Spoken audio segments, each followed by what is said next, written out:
एक महाराष्ट्र की भक्त थी, उनका नाम है कानोपात्रा। क्या नाम है? पंढरीनाथ जी की भक्त हुई कानोपात्रा। जिसको ठाकुर जी को प्राप्त करना होता है वो कैसे भी कर लेता, और जिसको नहीं करना होता सब व्यवस्थाएं मिलने के बाद भी नहीं करता। कानोपात्रा एक वैश्या की पुत्री थी। इनकी माताजी का नाम श्यामा, नगर वैश्या थी। जब कानों का जन्म हुआ तो मां के मन में आया कि जो कलंक मुझ पर लगा है वो कलंक कभी मेरी पुत्री पर ना लगे, और इस कलंक के कारण मेरी पुत्री को कोई कष्ट ना दे, ऐसी विचारधारा उनके चित्त में आ गई। बहुत ध्यान से सुनिएगा। लेकिन कई बार ऐसा नहीं होता। अगर माता पिता दोषी होते हैं तो उनके बालकों को भी उसी दोष में ठहरा दिया जाता है। समाज संसार बहुत खतरनाक है बंधु। इन लोगों को चाय के साथ चर्चा करना बहुत अच्छा लगता है, और उस चर्चा का विषय कई बार आप भी बन जाते हैं। आपकी जरा सी भूल एक बार करके देख लो, आप सब लोग भी। कैसे करो? कुछ ऐसा करके देखो, भले नाटक के रूप में करो जिसपे घर वाले थोड़े से चर्चा का विषय बना लें। और इसमें सबसे बढ़िया है कि जो आप काम धंधा करते हो 10-15 दिन के लिए उसको बंद कर दो, कमाई का जरिया रोक दो। कुछ ऐसा करो, फिर देखो चाय की चर्चा पर आप बिस्कुट से ज्यादा आप खाए जाओगे। लोग गाड़ी में सफर पर चर्चा का विषय आप बन जाओगे। लोगों के रास्ते 200-200 किलोमीटर कब पार हो जाएंगे पता ही नहीं चलेगा। आपको बहुत याद करेंगे लोग, हिचकियां आएंगी आपको। तो कानोपात्रा का जन्म हुआ। मां के मन में यह भाव था कि जैसा कलंक मुझ पर है मेरी पुत्री को ना लगे, मेरी पुत्री कम से कम ठाकुर जी की भक्त बने। और एक बात आपको बता दें, पिता यदि ठान ले कि मुझे अपने पुत्र या पुत्री को यह बनाना है तो संभवतः हो सकता है कि वो ना बने, लेकिन मां यदि ठान ले तो 90% वो बालक बन ही जाएगा जैसा मां चाह रही है वैसा। मां चाह ले तो अधिकतर हमारे समाज में एक भ्रांति आ गई है कि पुत्र के लिए तो माताओं की इच्छा रहती है धनवान बने, इंजीनियर बने, डॉक्टर बने, और क्या कहते हैं खूब धन कमावे, नाम कमावे, यश कमावे। पुत्री के लिए आ जाता है सुशील बने, सौभाग्यवती बने, भक्त बने। इसलिए माताएं ही ज्यादा भक्त होती हैं। इसलिए कथाओं में भी संख्या सबसे ज्यादा माताएं बहनों की होती हैं। क्यों? उनकी माता जी ने भी यही सोचा था कि ये भक्त बने, घर में रहे, ठाकुर जी की सेवा पूजा करे, भोग प्रसाद बनावे, जब ब्याह हो जाए तो ससुराल में जाकर के भी वहां पे भी वहां के ठाकुर जी की सेवा आदि करे। माता ही सेवक होती हैं ठाकुर जी की। भाई लोगों के लिए विचार ही नहीं करते, उसके लिए तो धनवान का विचार करते हैं। उसके लिए तो समाज संसार में कमाने वाला बने, वो तो वो बन भी जाता है वैसा। तो कानोपात्रा की मां ने सोचा कि मैं तो कलंकिनी हूं, मुझ पे तो कलंक लगा है वैश्या का, मेरी पुत्री पर ना लगे। धीरे धीरे पुत्री बड़ी होने लगी। अब जहां वो रहती थी आसपास भी सब वेश्या ही रहती थी, तो उनको देख करके गाना बजाना भी वो सीख गई। कानोपात्रा गाती भी थी, उनकी तरह नाचती भी थी। तो मां जब आती तो आकर के डांटती, क्या गा रही थी? बोले मैंने सुना। तो फिर रात भर उनकी मां बैठ करके एकांत में फिर तुकाराम जी का अभंग सुनाती, तुकाराम जी का अभंग सुनाती, जनाबाई का अभंग सुनाती, नामदेव जी का अभंग सुनाती, ठाकुर जी का कीर्तन भजन सुनाती। बोले वो नहीं गाना, ये गाना है। धीरे धीरे कानोपात्रा में वैसी ही भक्ति जागृत होने लगी, वैसा ही भाव कानोपात्रा के चित्त में आने लगा।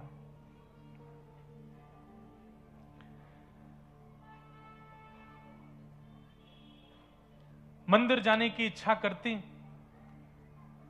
तो कानोपात्रा की मां कहती कि हम इतने पवित्र कुल की नहीं है, इतने पवित्र खानदान की नहीं है कि हम मंदिर जा सकें। लेकिन इसको कैसे समझाऊं ये बात?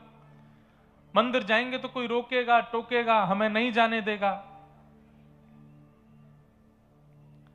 रात्रि में जब माँ कहीं जाती तो पूछती, माँ आप मुझे रात में अकेला छोड़ के चली जाती हो, मुझे भी लेके चला करो साथ में। तो माँ झूठ बोलती कि हमारे नगर में भूत प्रेत बहुत है, मैं उनको भगाने जाती हूँ। इन बातों से वो रुक जाती। लेकिन कब तक छुपाए छुपे बातें। धीरे धीरे कानो पात्र जब बड़ी हो गई तो उसका भी रूप इतना सुंदर, उनका भी आकर्षण इतना ज्यादा हो गया कि लोग बागों की कुदृष्टि उन पर आने लगी। अब नगर में चर्चे होने लगे, कानो पात्रा बहुत सुंदर है और उससे मिलना है, उसके साथ रहना है, उससे बात करनी है, ऐसी सब चर्चाएं जब मां सुनती तो उसको इतनी घबराहट होती कि मेरी बच्ची इन सब चीजों से दूर रहे। लेकिन लोगों की दृष्टि तक तो ठीक थी बात। एक दिन राजा की दृष्टि पड़ गई, और जब राजा कुछ ठान ले तो फिर प्रजा तो कुछ कर नहीं सकती। मां ने सदा समझाया कि तू केवल विठोबा की है, तू केवल विठ्ठल की है और कोई तेरा नहीं हो सकता। बहुत छोटा सा चरित्र है कानो पात्रा जी का, और एक ऐसी भक्त हैं जिन्होंने बहुत कम समय में ठाकुर जी को प्राप्त कर लिया।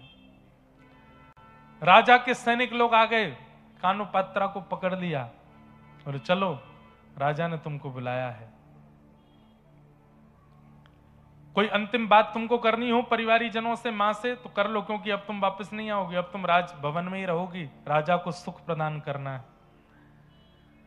तो कानो पात्रा से जब पूछा गया कि तुम्हारा अंतिम इच्छा कुछ हो तो बताओ, तो उसने कहा मैंने जीवन भर विठोबा के कीर्तन सुने हैं, जीवन भर विठोबा का केवल नाम सुना है, दर्शन नहीं किया। एक बार मंदिर में आज्ञा लेकर के पुजारियों से कह, आप तो राजा के सैनिक हैं, आप तो जो चाहे कर सकते हो, जब राजा मुझे बुला ही रहे हैं तो राजा केवल एक प्रस्ताव दे दें, मुझे एक बार विठोबा को देखना है, उनको देख के मैं आ जाऊं। तो मंदिर में प्रवेश वर्जित था, वैश्या की पुत्री है, लेकिन राजा ने आज्ञा कर दी, बोले नहीं इसको दर्शन कराओ, उसके बाद ये हमारी सेवा में रहेगी। तो पुजारी आदियों ने भी फिर आज्ञा दे दी, मंदिर के द्वार खोल दिए और कानो पात्रा गई है पहली बार विठोबा के सामने, कमर पर हाथ धरे ठाकुर जी को आज तक केवल सुना है, लेकिन आज जैसे ही देखा सन्मुख गई, जाकर के कानो पात्रा के नेत्र सजल हो गए और सजल नेत्रों से ठाकुर जी से कहती है कि नाथ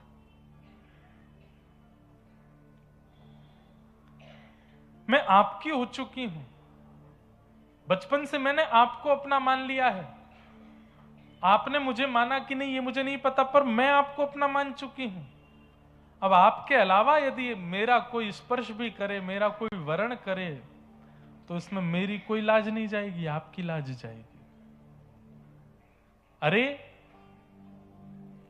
कोई बहुत बड़ा व्यक्ति यदि सामान्य को अपने जीवन में बुला करके कुछ समय बाद उस सामान्य का त्याग कर दे तो सामान्य पर कुछ नहीं जाएगा, उस बड़े की निंदा होती है।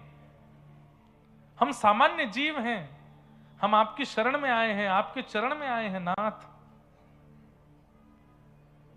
मैं आपकी शरणागत हो गई हूं। और सुनिए, मैंने सब जगह फैला दिया है कि मैं आपकी हूं, मैंने नगर नगर में गांव गांव में जाकर के कह दिया है मैं आपकी हूं, और आपके बाद यदि वो राजा मुझको स्वीकार करेगा तो इसमें आपकी बड़ी निंदा होगी नाथ।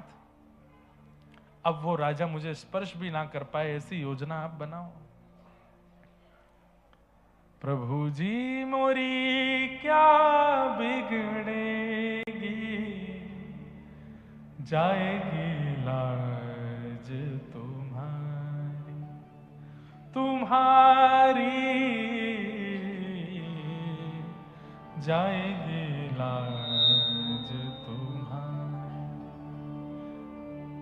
हरि जी मोरी क्या बिगड़ेगी, जाएगी लाज तुम्हारी, तुम्हारी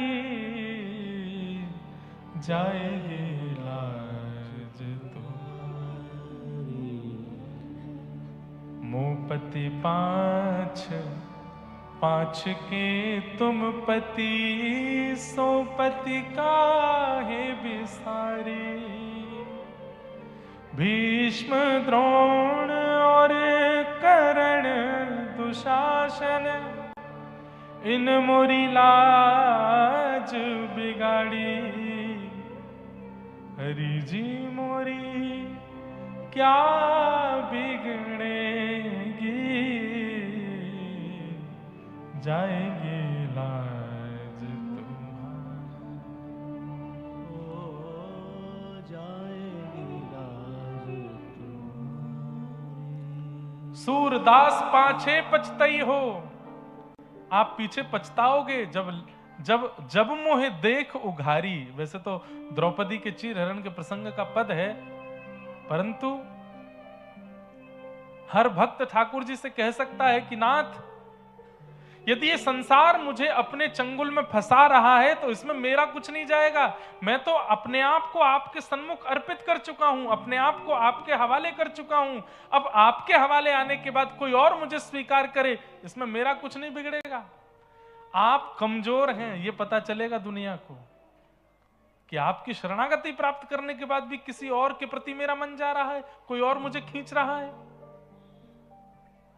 कानोपात्रा ने ठाकुर जी से कह दिया, और यदि आप मुझे स्वीकार नहीं करे हैं तो फिर आप पूरे पंढरपुर में जाके घर घर में जाके बता दीजिए सबको कि कानोपात्रा को मैंने स्वीकार नहीं किया। लेकिन नाथ, उसमें आपको बहुत श्रम होगा। इतने हजारों घरों में हर घर में जा जाके आपको बोलना पड़ेगा कि कानोपात्रा मेरी नहीं है, कानोपात्रा मेरी नहीं है। इतनी हजार जगह जाकर के आप श्रमित होंगे, उससे अच्छा तो इस कानों को स्वीकार कर लीजिए ना। ये सामने खड़ी है, द्वार पर खड़ी है आपके, हाथों में हथकड़ियां, पैरों में बेड़ियां, सैनिक तलवार लेकर के खड़े हैं।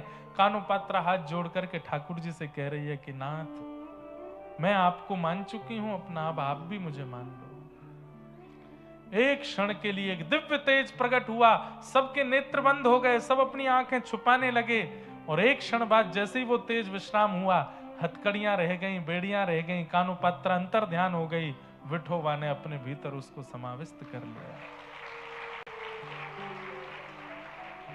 अंतर ध्यान हो गई, तन पड़ा रह गया वहीं पर और विलीन हो गई ठाकुर जी में।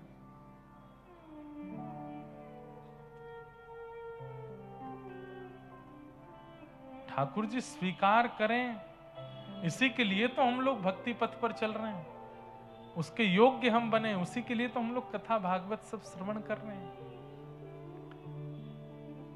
करने की ठान ले कोई मन में तो कर सकता है, हमने ठाना नहीं है अभी। वो डेडिकेशन जैसा होना चाहिए वो आया नहीं है अभी। अरे जिसके अंदर डेडिकेशन हो जाता है वो घर भी इसी भाव से बनाना, घर नहीं बना रहे, निकुंज बना रहे हैं ठाकुर जी का, विवाह नहीं कर रहे हैं, एक सहचरी ला रहे हैं ठाकुर जी की सेवा के लिए। ये संतान उत्पत्ति नहीं हो रही है तो ठाकुर जी की सेवा अधिकारी आ रहे हैं घर में, खाना नहीं बन रहा है, भोग बन रहा है ठाकुर जी के लिए। सजावट घर की नहीं हो रही है, ठाकुर जी के निकुंज की हो रही है। हम कौन हैं? घर के मालिक नहीं है, घर के मालिक ठाकुर जी, हम तो उनके दास हैं, सेवक। हर परिस्थिति, गाड़ी नहीं खरीद रहे हैं, रथ लेकर के आ रहे हैं ठाकुर जी के लिए, कभी कहीं जाना पड़े ठाकुर जी बैठ के जा सके। हर व्यवस्था ठाकुर जी के संबंध की हो जाए हमारे जीवन में, तभी हमारा जीवन सार्थक है। बाकी दो जगह पैर रखे रहो, भक्ति भी कर लो, संसार को भी स्वीकार कर लो, उससे कुछ नहीं मिलने वाला।